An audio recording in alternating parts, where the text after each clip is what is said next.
In this video, we will be learning how to solve a titration problem. The problem says that a solution of hydrochloric acid with an unknown concentration is titrated to the equivalence point with calcium hydroxide.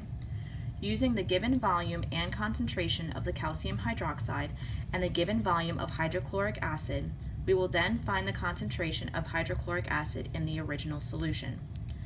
The first step in solving this problem is to write out the full balanced equation, because you will later use the stoichiometry from the balanced equation in the equation. Once we have the balanced equation, we can make a picture of what the solutions will look like. Hydrochloric acid is a strong acid and therefore comes apart into ions completely. Because of the stoichiometry in the balanced equation, we end up with 2 hydrogen ions and 2 chloride ions. Calcium hydroxide then breaks up into calcium and hydroxide because hydroxide is insoluble. So we have 2 hydroxide ions and 1 calcium ion because the charge of the calcium ion is +2. Therefore, we need 2 hydroxide ions to cancel out the calcium charge. It is important to note here that we converted milliliters to liters for both of the given volumes in each solution. Once we have our balanced equation and our diagram, we are then ready to find the moles of calcium hydroxide given the volume and concentration of calcium hydroxide. To do this, we use the equation concentration equals moles divided by volume, then rearrange it to be moles equals concentration times volume.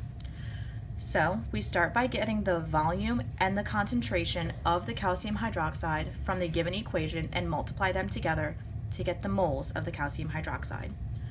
With this number, we can now find the moles of the hydrochloric acid by using a mole-to-mole ratio from the stoichiometry in the balanced equation to get the moles of hydrochloric acid. It was a 2-to-1 ratio, so we multiply the moles of the calcium hydroxide by 2 to get the moles of the hydrochloric acid. We canceled out our units because it makes it clearer what we are solving for. Now that we have the moles of the hydrochloric acid, we can find the concentration of the hydrochloric acid. We do this by using the equation concentration equals moles divided by volume.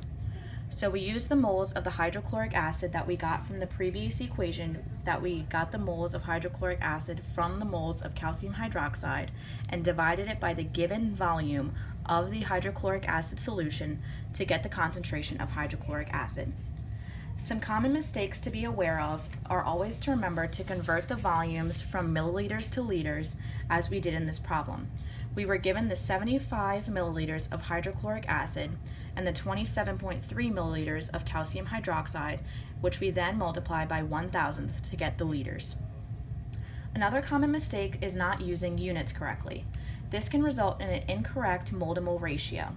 In the problem, we use the mole-to-mole ratio to convert from moles of calcium hydroxide to moles of hydrochloric acid by canceling out the units. And since we canceled out the units, we were sure that we were solving for the moles of hydrochloric acid.